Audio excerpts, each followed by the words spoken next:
Have you ever wondered how it's possible that you can be on Amazon searching for a product, and a couple days down the road, you go to a different website, and on the right side of your screen, there's an advertisement for that exact same product or product similar to the one that you were just looking at a couple days ago?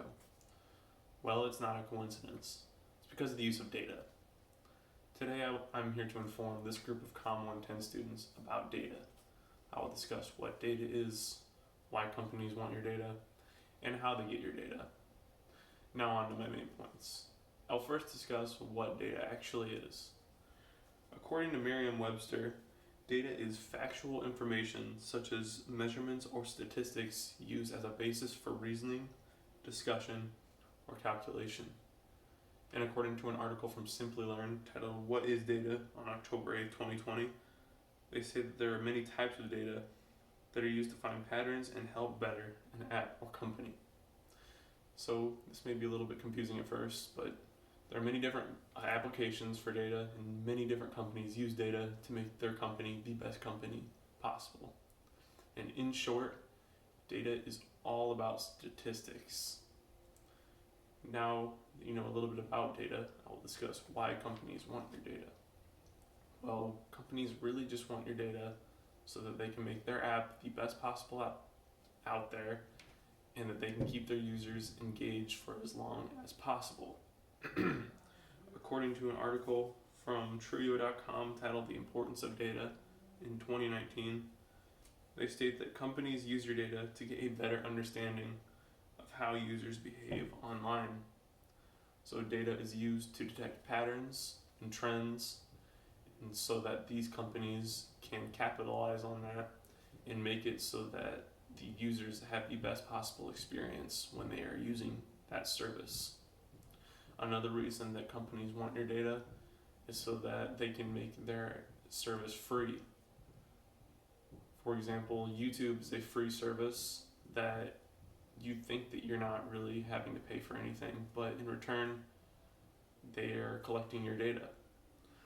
And some companies, when they're collecting your data, they also sell your data. And this seems a little bit scary at first, but they're really just selling your data so that other companies can detect trends and better meet customer demands.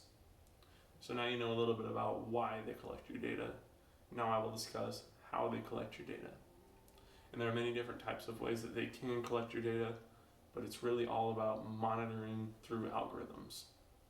According to William Goddard, in an article titled "How Big Companies Collect Customer Data" in January 2019, he states that there are three ways that they can get your data: by simply asking for it, through the use of cookies, or company records in social media. They can simply ask for it by, when you open that website or app, just saying, "Can we collect your data, yes or no?"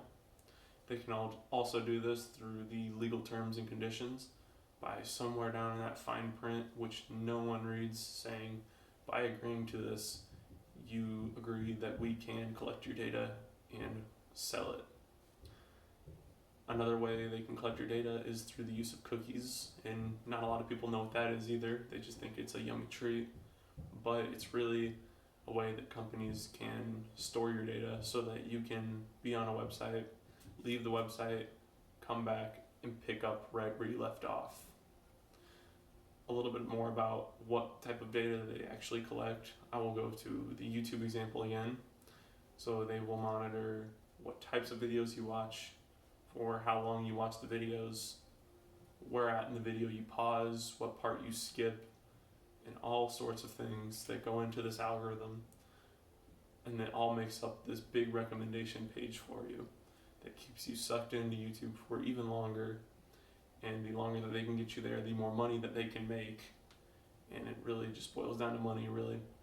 So, as you can see, they use data. Many different companies use data so that they can make money. So now you know a little bit about how they get your data. Now I've discussed all of these things about data. I hope you know a little bit more. I've discussed what data is, why companies get your data, and how they get your data.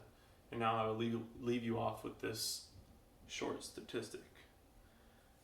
A survey done by Carolyn Cakebread on Business Insider said that 97% of people accept the legal terms and service conditions before reading.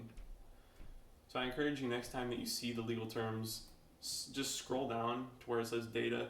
Just read that small part so you actually know that they actually are getting your data.